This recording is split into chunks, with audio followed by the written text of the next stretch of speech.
dive into it. We're going to talk about Quinn Ewers. We're going to talk about the offense that Sark runs. And then we're going to talk about this kind of stylistically, like when do you need to throw the deep ball and when is it appropriate to throw the deep ball? So Quinn Ewers, let's look at the numbers real quick. In 2023, he was 8th in the Big 12 with completions where the ball was thrown 20 yards or more downfield. He had right at 16. So just to give you some perspective and some context, the number one quarterback in the Big 12 was West Virginia quarterback Garrett Green on those type of throws. He had 32.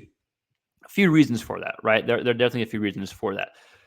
But I get it, right? You want that number up a little bit. You want him to be probably the top half of the league, at least in those type of throws.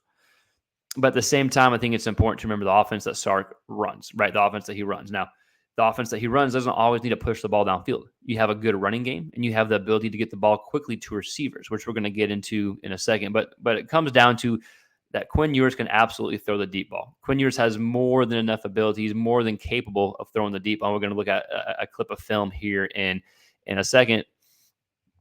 But if you look at PFF's rankings, Quinn's actually ranked 5th in the Big 12 in these throws. He actually has a really good passer rating on these type of throws. Right now, I don't know how they get all their data and analytics, but just because he didn't have a ton of completions doesn't mean that he wasn't at least decent at it or wasn't effective at it. Like, for example, Alan Bowman, the Oklahoma State quarterback, had 21 completions of these type of throws, but he was ranked like 9th or 10th in the Big 12 for the passer ratings in these type of throws. So just because you have a low completion number doesn't mean necessarily bad at it. So let's go ahead and watch this clip against Alabama. And this is a great example of just showing his ability to throw the deep ball. It's a little funky. You may have to pause it for a second. I apologize.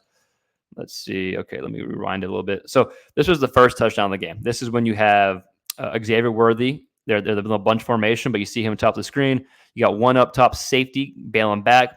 And watch when Quinn throws the ball's out now. So before Worthy's even past the safety, the ball gets out. So this right here shows Quinn's ability to throw these type of passes.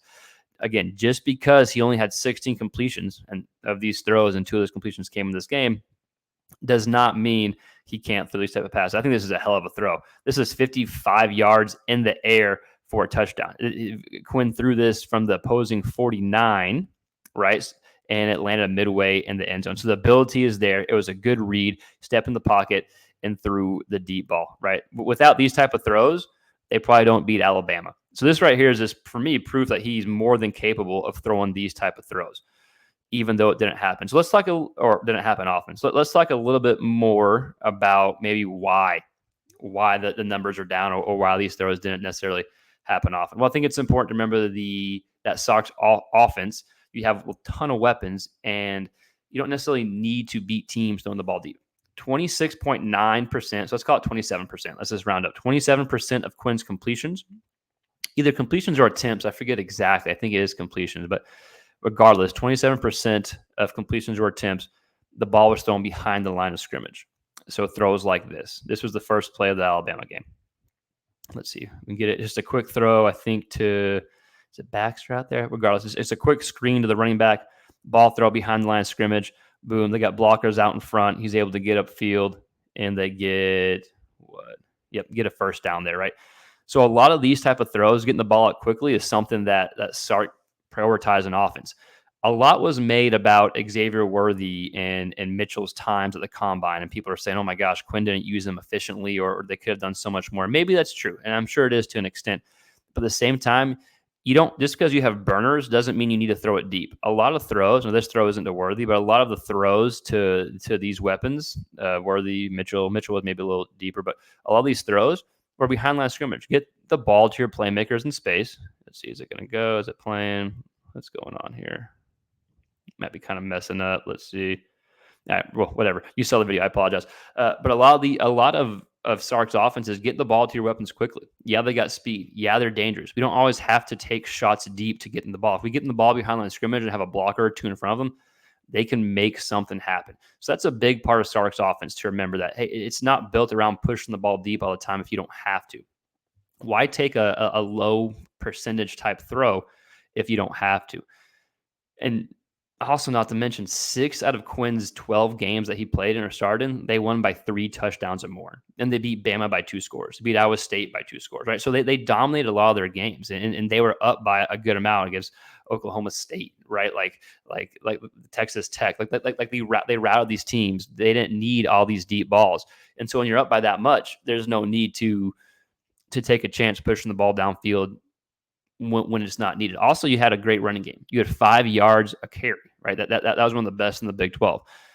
So they didn't always necessarily need Quinn to be able to hit those deep shots. They didn't call a ton of them. And when they did, I get it. Yes, it's still an area you can improve on and work on, but I think it's important to remember context. I think, one, he has the ability to do it. He's more than capable. He's shown it in the big games. Like the throw we just saw against Alabama, I think, is one of the more impressive throws in college football, just from the simple fact. I can pull it back up.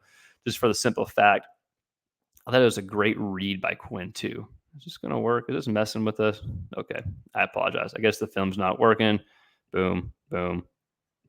Nope. Okay. Well, I apologize, but y'all get it. It was a really impressive throw. I think that right there showed that he's more than capable of making these type of throws. And then the other throw, the screen, is just an example of what almost a third of Quinn's completions look like. Getting the ball out quick, like a 10-yard gain is a 10-yard gain, regardless if you do it on a slant, a deep out, or a screen.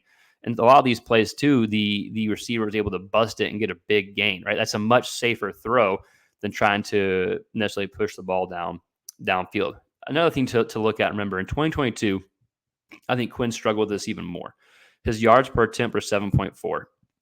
He was a bit timid, and he played almost too much within the offense as opposed to taking some shots. Again, that's why the yards per attempt were so low. And then 2023 comes around, his yards per attempt are 8.8. I'm like 90-something% sure that's right. It might be a lower or by a little bit, but regardless, it was in the high 8. So it went from 7.4 to the 8.8 range in 1 year. That shows us that, hey, the ability is there. He improved on it.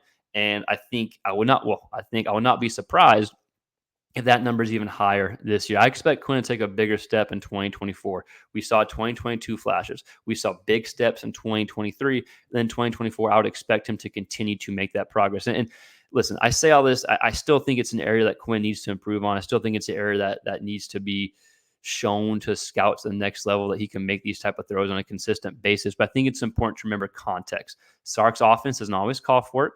And when you have weapons, sometimes you just get the ball quickly to receivers on screens, or you rely on the running game, or if you're up by a certain amount, you don't need to push the ball downfield as much. So short answer to the video, can he throw the deep ball? Is he capable of it? Yes, absolutely, 100%.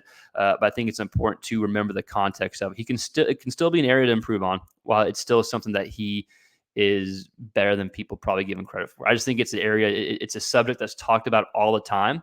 And it's just like an easy kind of scapegoat area. Like, oh yeah, can't throw the deep ball, need to improve on the deep ball. But I think we need to take a deeper look at it to really answer that question. But Texas fans, am I completely wrong? Like, let me know your thoughts in the comments below, or just SEC fans, quarterback fans. What are your thoughts on Quinn Ewers? Can he throw the deep ball? You heard my thoughts. You heard my reasoning for it. Let me know your thoughts in the comments below if you can throw it. Why for yes and for no, but also give some explanation, give some details of why you think he is capable or not capable, and what you think he needs to work on. And if this quarterback content is kind of your niche, it's kind of something that you enjoy, please consider subscribing to the channel. It really does help. Also, like the video, share the video, comment. It really does help the algorithm of YouTube, whatever, right? So anyways, thank you for watching. Again, like, share, subscribe, comment below. We'll see you next time. Peace.